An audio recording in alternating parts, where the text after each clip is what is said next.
Quest presents an unabridged recording of The Revenge of the Mercy Belle, The Ghosts of Crowford Book 2, by Amy Cross, narrated by Jessica Whittaker. Prologue. In an abandoned corner of an abandoned cemetery, in an abandoned town, an abandoned gravestone stood slightly wonky. All the gravestones in this particular cemetery were wonky, but this particular stone was wonkier than the rest. Even when it had been erected, it had been done so with little care or attention. It had been put in place not because anyone really expected to ever go and pay their respects, but simply because tradition demanded that some sort of stone must be put up for a son of the town. There wasn't even a body buried beneath the stone. This particular stone, which had a large crack running down its middle, had in truth been abandoned long before the rest of the cemetery had been left to grow wild.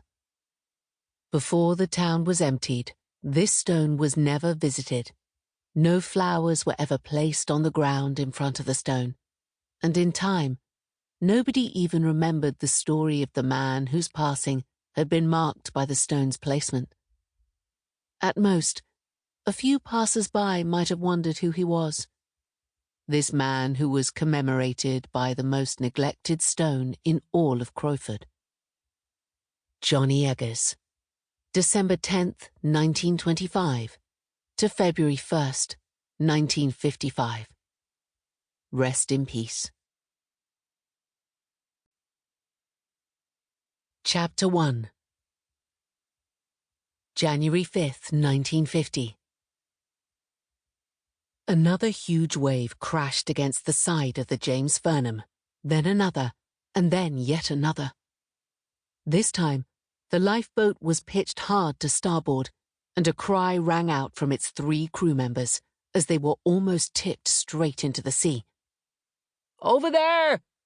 Captain Manners shouted, his voice barely rising above the sound of rain crashing down all around.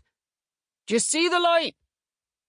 Holding on desperately to the rope that ran along the boat's side, Johnny Eggers struggled to see anything at all in the darkness. He could just about make out the waves that rose and fell all around, but a moment later, he briefly spotted a faint pinprick of light in the distance.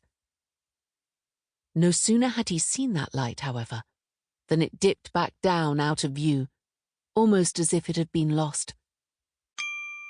Sample complete. Ready to continue?